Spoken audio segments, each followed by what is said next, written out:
Pagkatapos, Dito na ako. hawakan mo mabuti para hindi mahulog. Ganito po, Yan, Papa. tama, ganyan nga. Tapos, ilagay natin sa Sa itlog. itlog. O yan. Pagkatapos sa itlog, sa breadcrumbs naman. Papa. Yan. Anong meron?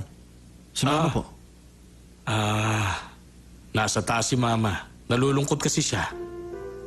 Wala siyang gana at ayaw niyang gumawa ng kahit na ano. Masama raw ang pakiramdam niya.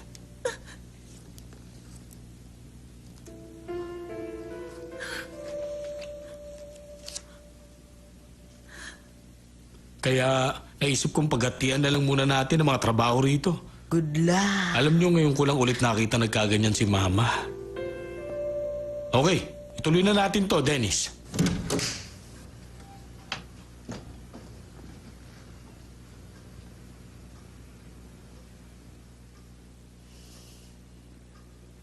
Nandito na ako.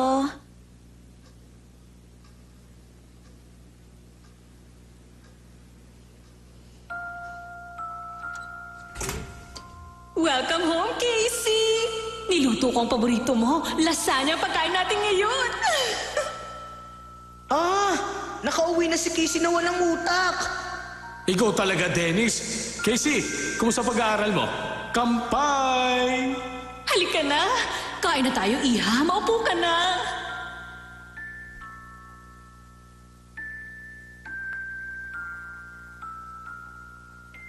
Welcome home.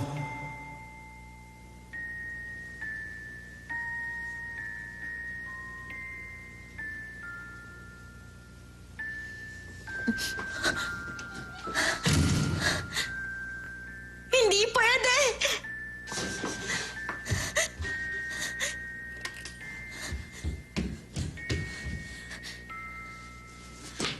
Nakapagdesisyon na ako. Kalilimutan ko na si Nicolo. Hindi na ako babalik sa bahay nila.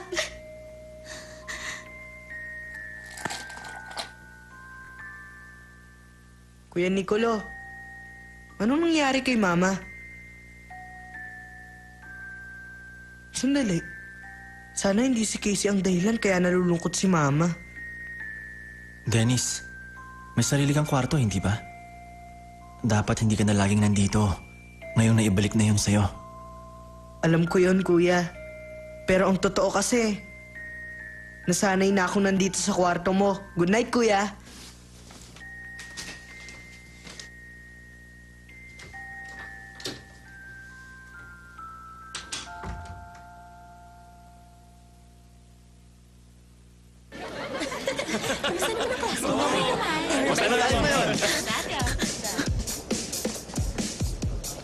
Oy, Casey! Kung talagang give up ka na kay Nicolo, hindi mo na kailangan gawin yan. Hindi! Gagawin ko to! Okay! Service! Ace! 95! 96! 97! 98! 99! Hold! No!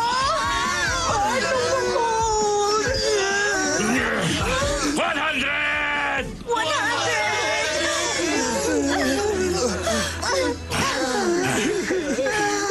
Kayong lahat, ang gagaling nyo!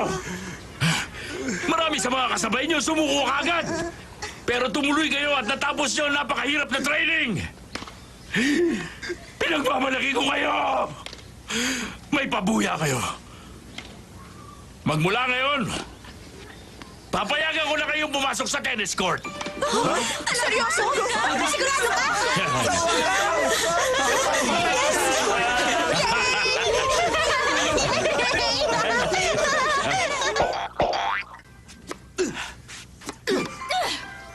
Fight! Fight! Fight! Fight! Fight! Fight!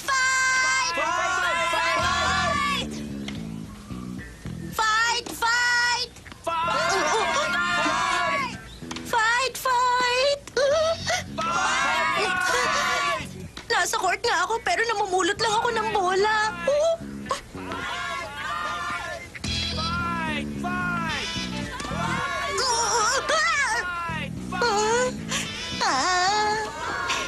Kung ganun, hindi ka pa rin sumusuko?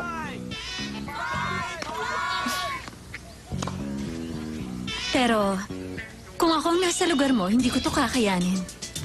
Muscle training at pangongolekta ng mga bola. At wala man lang dito si Nicolo. Bakit? Hindi ko naman to ginagawa para kay Nicolo ah. Ah, ganon?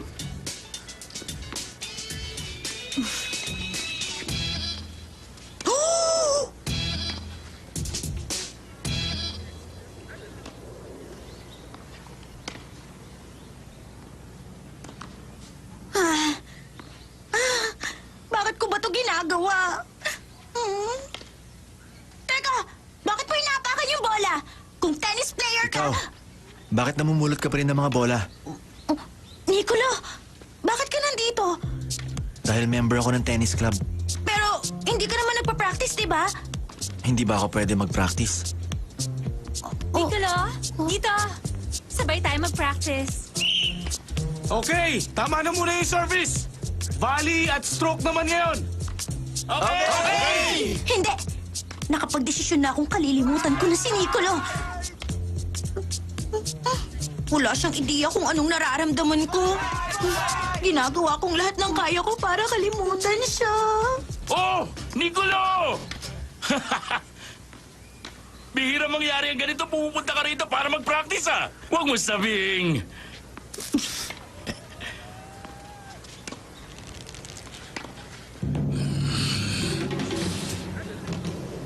Nandito ka para labanan ako. Sumagot ka! Okay lang. Pero ayoko namang mapahiya ka ulit dahil sa akin. Sigurado ka bang gusto mong gawin to? Kung kaya mo magyabang sa akin ng ganyan, Nicolo, kaya mo bang tanggapin ang kahit anong kondisyong ibibigay ko sa'yo? Walang problema. Kung ganon, double sa magiging laban natin. Si Tiffany magiging partner ko, at ikaw naman, si Casey ay haram partner. Ha? Ako? Huwag ka nga magbiro. Grabe. Wala man lang kahit konting pride si Brando, no? Kailangan pa niya gawin yun para manalo siya. Ano ba nirereklamo mo? First year si Tiffany, first year din si Casey. Patas na patas yung kondisyon, hindi ba? Teka, ano sinasabi mo, Patas? Napaka-unfair na sinabi mo. Kapag nanalo ka sa doubles kasama ang taong yun, pwede ka na maging world champion. Nicolo, huwag ka namang ganyan. Pero tama si Nicolo. Hindi ba sabi mo tatanggapin mo kahit anong kondisyong sabihin ko? Tiffany, Casey, manda na kayo. Naaawa ko sa'yo pero hindi ako magpapatalo sa tennis. Pasensya ka na.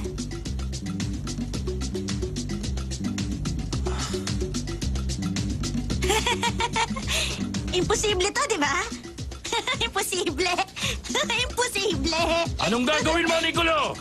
Ika-cancel mo ba ang laro? O tatakbo ka ng bahagang buntot?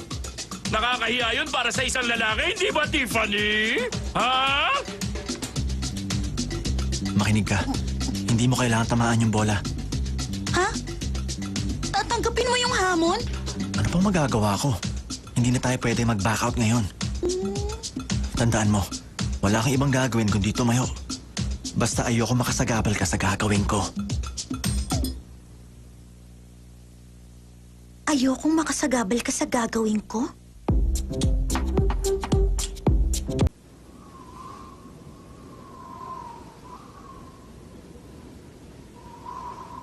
Grabe. Mula pa nung high school kami, sinasabi na yun sa akin ni Nicolo. Serving break!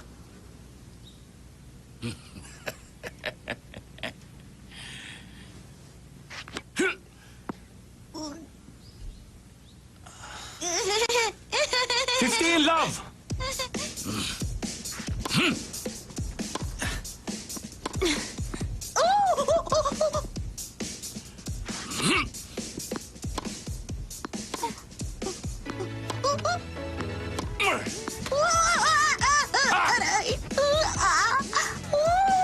Game!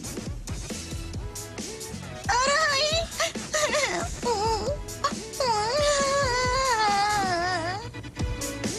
Huwag kang sagabal! Huwag kang sagabal! Huwag kang sagabal! Huwag kang sagabal! Magseryoso naman kayo! Huwag kang sagabal!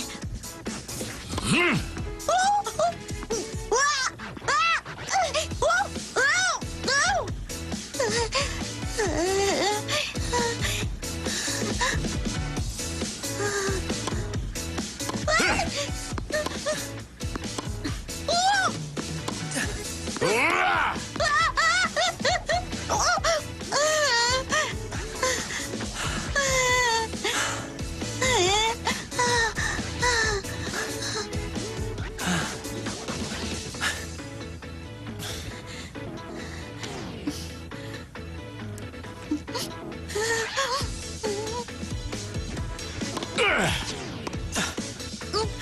Itong sa inyo!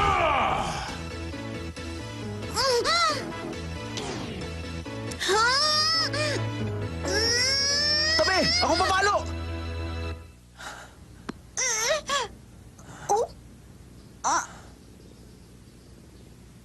Game set! Ang nanalo ay sina Brando at Tiffany! Ang final score ay 6-2.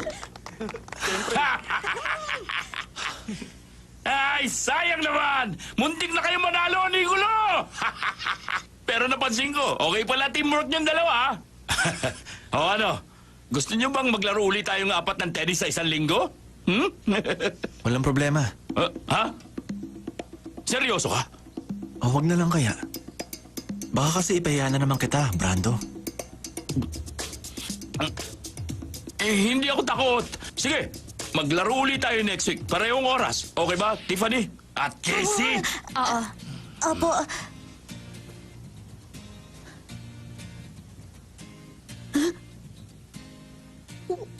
Totoo ba to? Ha? Maglalaro ka ng doubles kasama si Nicolo? Siyempre, lagi mo siyang makakasama dahil kailangan niyong mag-practice. Okay lang ba yun, Casey? Nagdesisyon ka nang kalimutan mo na si Nicolo, hindi ba? Kung lagi mo siya makakasama sa practice, paano mo magagawa yun? Sa palagay ko, imposible yun. Sorry, Casey. Ang totoo, hindi ko alam. Naiintindihan ko. Lalo na't nag-kiss kayo, hindi ba? Pero, sa palagay ko, magandang pagkakataon yon, friend.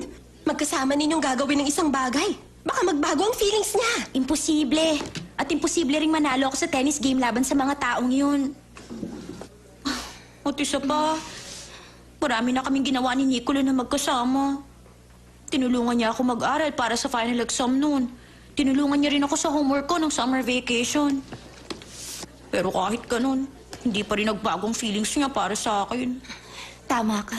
Manhid talaga ang Nicolo na yun, kaya huwag ka nang magtaka.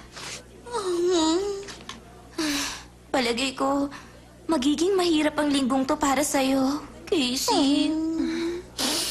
Pero, hindi pwedeng habang buhay akong tumakas mula kay Nicolo. Gagalingan ko sa tennis. At gagawin ko ang lahat para makalimutan siya. Go! Fight!